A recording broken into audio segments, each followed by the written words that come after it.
Welcome to the Fitness Plus Technology Podcast for club owners, operators, and fitness professionals. Each week, host Bryan O'Rourke brings you an expert interview with a global influencer at the crossroads of fitness and technology. You gain the insights, tools, and inspiration you need to stay connected to the pulse for what matters most for your business in the age of exponential technologies.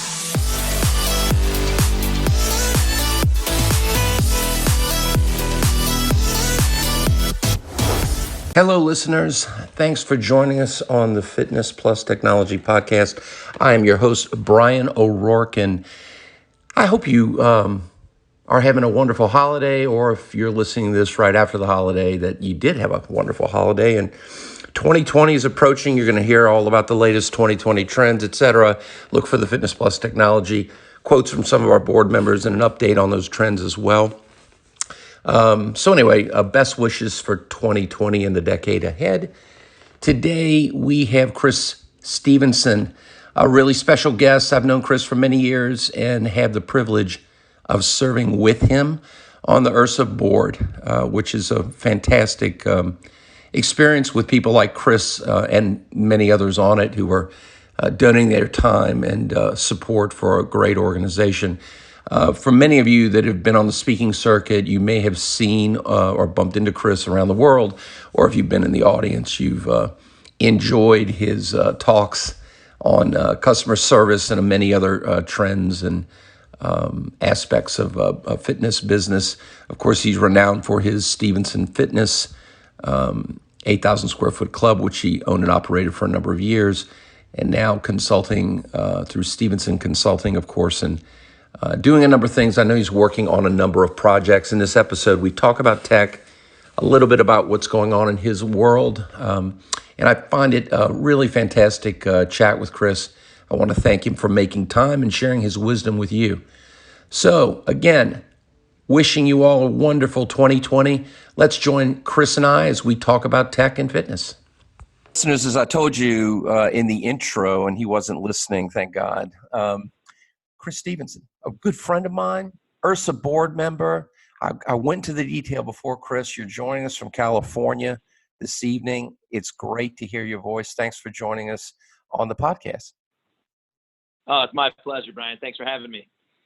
Well, you were just in Europe, and I know, I've watched you in the last year and a half in particular, but longer than that, but in particular the last few years, I think, traveling around the world quite a bit.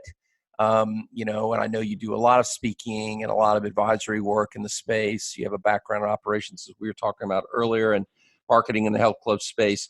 And when it comes to tech, you were at Sport Tech, and you're in China, you've been in Europe, you've been all over the United States, doing a lot of talking, seeing a lot of clubs. What was it that, what few things really stood out to you when you were traveling around when it came to tech? Were there some memorable things that you witnessed that kind of made you ponder the impact of technology right now in the space? Yeah, I will tell you that I have to personally admit that I'm not the most tech advanced person.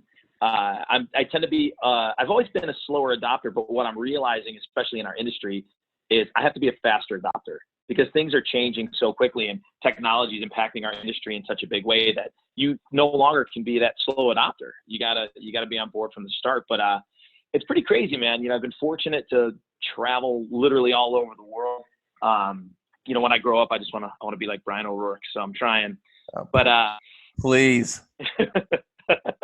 But it's been crazy. I mean, you see technology from things like when I was in China, Les Mills The Trip, as an example, a fully immersive spin experience, and seeing different things like that. And so from that aspect, from creating these sort of over-the-top VR type experiences with training. So the actual physical part of our industry, the virtual classes and how the technology is getting much smoother with that.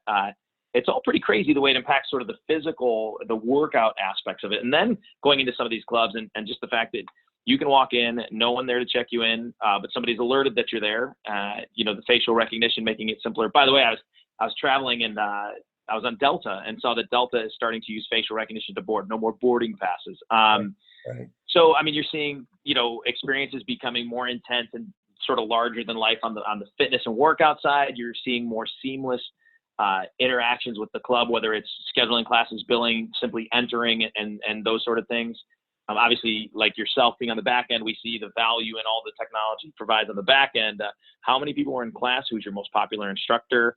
Softwares that do things like that, or even seeing where people spend the most time in your club. I mean, it's crazy everything that technology is doing, and I think it's only going to get crazier. I agree. And what you mentioned, I think I talked about this with Hans a few months back when I was at Fit Nation and saw Renee from Basic Fit talk, and having been to their clubs, and you mentioned automation.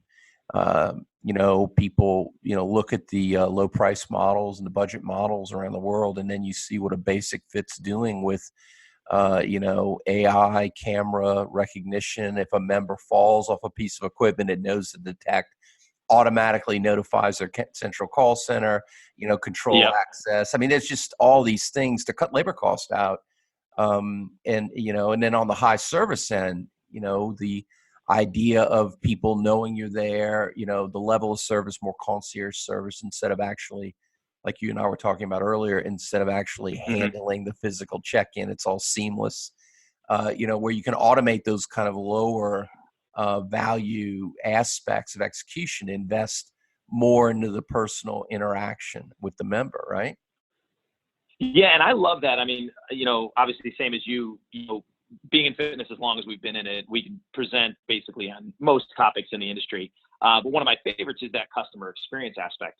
And as somebody who's not necessarily this techie guy, the more, like you were saying, you can use technology to fulfill those duties, the more time I can spend as an operator coaching my team to simply go out there and make members happy. So I think that's really where things are headed. And I think it's going to make it awesome because, as we know, it's all about the experience nowadays.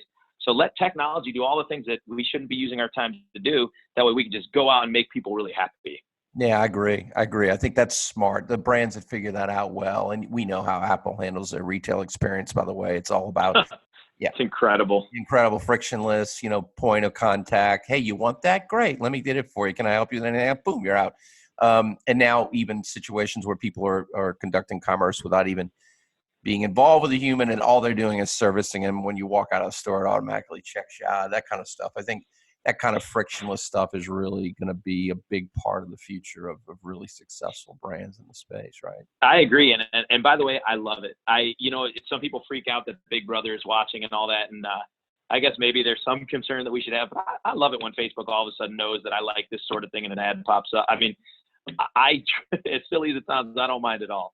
Go ahead and predict stuff for me. Makes my life easier. Yeah. It's about convenience and being easy, right? As a club operator, as a person that, speaks and sees clubs all over the world, I'd spent a lot of time talking with, independents and larger brands about this. And I know you do too. The challenge of really knowing what is relevant when it comes to how to adopt what technology, right? I mean, that's a challenge. I mean, what do you think about that? I think probably that's the single biggest challenge with technology. And there's so many great things out there. But also let's simplify it by simply, the last club we ran, we had an app that was branded to the club, right? But we also had Technogym, so we had My Wellness app. And we also have MyZone, so we have a MyZone app. So at what point are we now annoying or confusing a consumer, even though we know that all these things will benefit them, saying, oh, and by the way, now that you've joined, would you download this, and then download this, and then download this?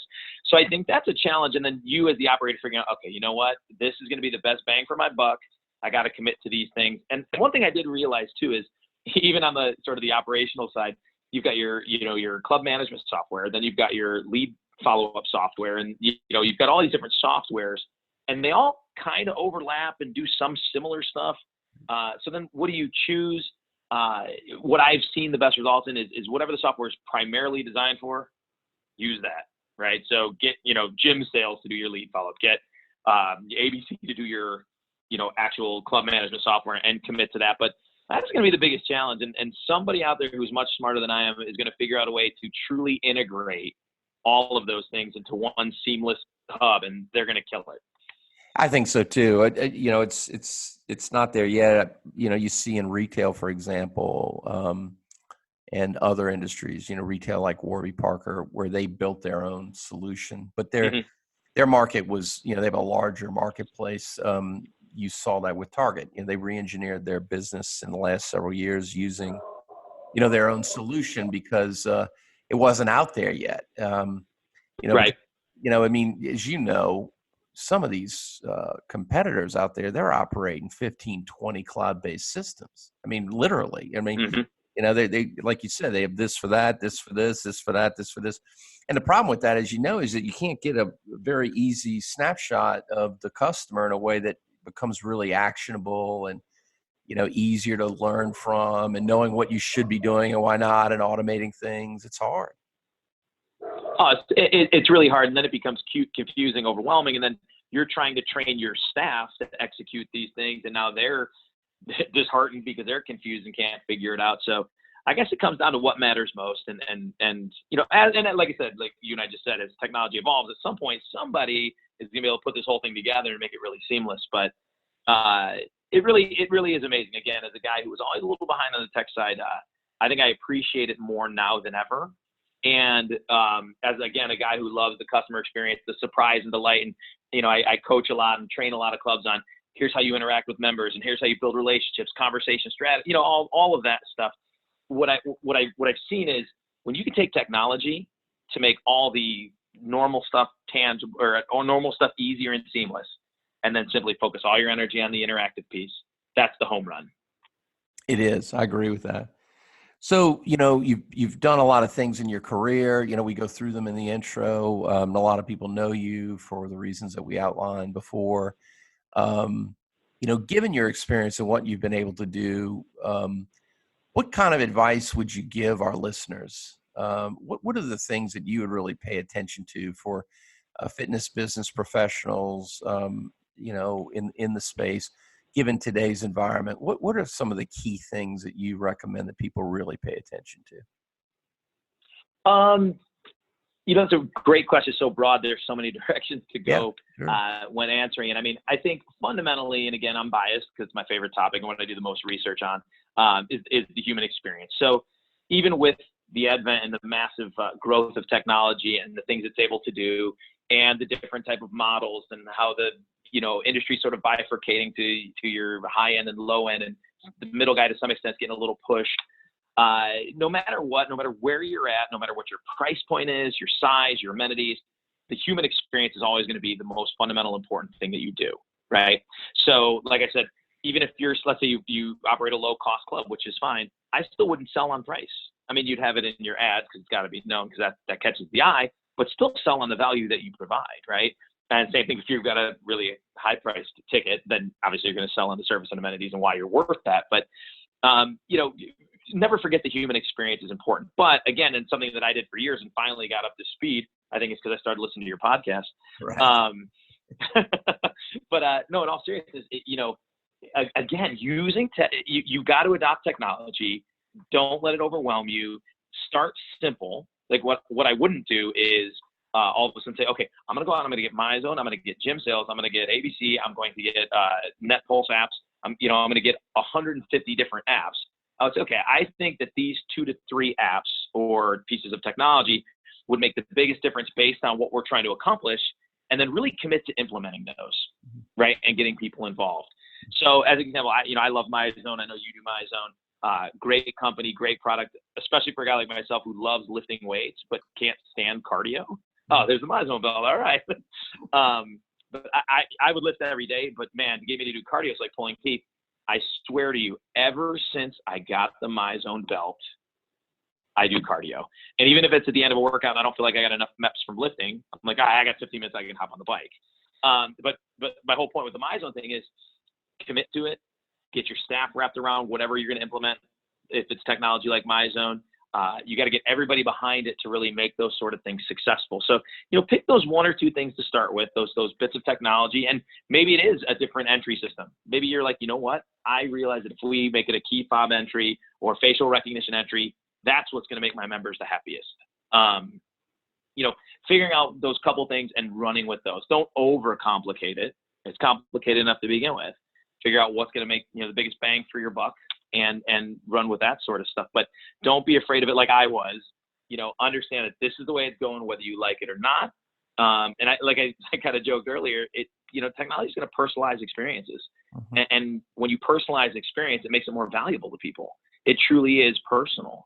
And people feel special and they feel treated right. And it's exactly the experience what they're looking for. So you got to be involved, start slow, start simple, and go all in on whatever it is you decide to do when it comes to technology. And then never forget about the human experience that goes with that. Yeah, that's good advice, because I think that a lot of times people look, whether it's in marketing or, a wearable sensor solution like MyZone or an app, they kind of see them as tangential or just kind of like one-offs, and they don't really take the time to integrate it into their business operation effectively. And that's what you're really talking about, which is really smart, because that's where the disconnect can occur.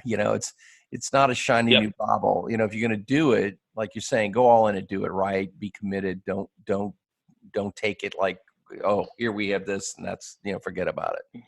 Right. Yeah, I think that's the key. But I definitely, again, and I said this throughout, but ultimately the most successful brand, size doesn't matter, price point doesn't necessarily matter, amenities don't matter. It's the person who finds out how to create the human touch, great personal experience, married with technology. It's sort of like looking at the full customer journey.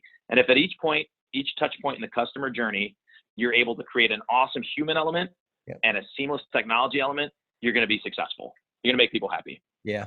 And so it's December, and we're approaching 2020, Chris, and, you and I get to sit on the Ursa board together, and that's so nice, because, they need nice people on that board like you, that are very committed. So we have Ursa coming up in San Diego, and, that's only 3.5 months away, I think, or so, right? 2.5, 3. Yeah, it's gonna be here before you even know it. Yeah, that's coming soon. I know we love going to San Diego, but I was gonna ask you, what tech apps do you use mostly for your fitness? What do you like? I know you mentioned MyZone. What other things do you use? So for my personal fitness, Yeah. Obviously MyZone is the feeling when you go to the gym and you forgot it and you don't even feel like working out anymore. I mean, that's a true story. So MyZone I'm relentless with. I still use MyFitnessPal. I don't use it all the time because I don't like to get obsessed with calories and food. However, after Thanksgiving holiday, and I'm like, what, I should probably log my food for a few weeks to get back on track. So very simple, very easy. I use all the Apple Health stuff. And then I use you probably even haven't heard of it. It's a brand new cutting edge piece of technology called Microsoft Excel.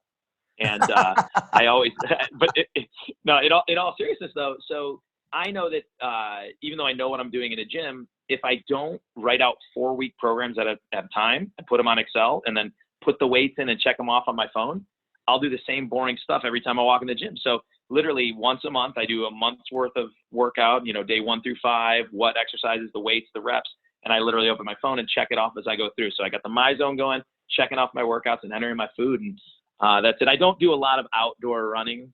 I used to use MapMyRun, but I don't run too much outdoors. Oh, and I think the most important piece of technology ever for exercise, especially cardio, is Netflix, which I use consistently. What do you watch on Netflix? Can you say? And now Disney Plus. Oh, right? Yeah. Don't forget that with the kids. Yes. Yeah. So lately it's been The Mandalorian, which is fantastic. I'm trying to think of the last stuff I watched on Netflix. I did, I did Breaking Bad, which I know was people watched ages ago, but I finally got caught up on it. Loved it. Walking Dead, one of my favorites. And now I'm bummed because Fear the Walking Dead is on Hulu. So here we go again with another freaking app although they are partners with Disney Plus, so at least there's some sort of add-on there. So now I'll get that. But that's pretty much it. Now, what kind of headphones do you use? Are you into Bluetooth? Do you listen to tunes, or do you just watch? What do you listen to when you lift weights? So, and this is not to kiss butt, but I literally Mondays is a fitness business podcast. Tuesdays is your podcast. Wednesdays was this one called something for like Lessons for Leaders. Although the content is not as great as I'd hoped, so I'm looking for a third podcast. And then outside of that, it's just Pandora, like old school hip hop and some underground hip hop stuff when I lift. So you don't have Bluetooth headphones yet? Oh, no. I have Bluetooth headphones. I actually forever used Beats, but what I noticed is they tend to break. Best Buy won't even do the extended warranty on them because they break too often. So I had Beats forever. Now I have some in-ear ones that are, I can't remember what the brand is, but they were super inexpensive because I wanted to try them and make sure that I liked the way they fit and felt. So at some point now, I'll probably just convert over to the AirPods because I just wondered if I'd like them standing alone in my ears. Yeah, you got to try the new ones. They have this ambient sound thing. It's really, really interesting stuff. Yeah, that's really, really cool. So what are you thinking? Your bride's going to get you a piece of technology for Christmas or no? Yeah, I hope so. I hope that I was good and that Santa will bring me those AirPods that you just talked about. I'll make a few calls, see what I can do for you. All right. Appreciate that. So in wrapping up, and it's great to chat with you. Thanks for being here. You've always been such a friend. We've been able to share some time abroad together, and I've enjoyed your talks. Any other insights with 2020 coming up? What do you think that club operators should really be paying attention to? Obviously, you're going to say the human aspect of customer service, I'd assume. Right. But, any other thoughts on 2020 ahead? I mean, what do you see this year? Well, I think and you and I have talked about this before, but you really are seeing a bifurcation of the market, right? You're seeing most things, it's like an hourglass. Most things are shifting to high end, experiential, super expensive, or you're seeing this plethora of the lower priced clubs. And I do think owners need to be aware of that. And I hate to say this because you'll hear people say all the time, as long as you're doing a great job and a great service, you can survive. Well, that's not necessarily true, right? At some point, I think the middle's in a little bit of trouble. So my advice, especially to people, if you're at the high end and you're doing a great job, continue to innovate, continue to focus on how can we got a great experience, how can we make it even better, right? So that's half of it. If you're the low cost, I would say really focus on service because you've got so many low cost competitors. If you can find a way to really provide a high level of experience and a low price, that's a home run to me. And then the middle guys, I would say, unless you've got that miracle location with no competitors, start thinking about which direction you want to head. Because I think you're going to have to make a decision at some point to whether you're going to go more the low cost route or you're going to elevate to that more exclusive, higher price point experience type place. That's good insight. Yeah, just, and just keep reading, keep listening to podcasts like this and the Fitness Business Podcast, read CBI, stay up on the trends, and just know that what works today is not going to work tomorrow. So continue to innovate. And, we do fortunately work in one of the best industries in the world. How many industries truly change people's lives in fun ways for the better? So, just keep helping people and innovating and implementing technology. And I think you'll be all right. I hope you're right. Chris, thank you for being with us today. I know I wish you, of course, a great holiday season with your family coming up, a happy 2020. And thank you for all you do for the industry space. I know our listeners are very appreciative of your wisdom and time here. Oh, I appreciate it too. And in all seriousness, I appreciate what you do for the industry. I know as somebody who has a little more experience than I do, anytime I've got a question, I know I can call you, and you've always been awesome with helping. You've always got great insight and a great kind of beat on the industry. So I appreciate you, and I'm grateful for your friendship and your help. So I look forward to more of it. I mean, more of me asking you for help. But so just be ready. And more of me asking you for help. Thanks, guys. I know our listeners really appreciate you being here, Chris. We appreciate you listening, everyone. So we'll talk to you later. Hello, listeners. This is Bryan O'Rourke, and thanks so much for listening to the Fitness Plus Technology Podcast. The podcast is made possible by the Fitness Industry Technology Council, a consortium of global brands working together to enhance the adoption of technologies in the fitness space. Our company, Videri Ventures, which is invested in Vertimax, Montezuma, Gold's Gym, Houston, Texas, and Fitness 24/7 Thailand, also underwrites the podcast, along with our service companies, Integris Advisors, Moon Mission Media, and others. Please feel free to share this podcast with your colleagues. And if I can be of any assistance to you, don't hesitate to reach out, bryanko'rourke@gmail.com, or find me on any of the major social networks. Have a great day, and thanks for listening.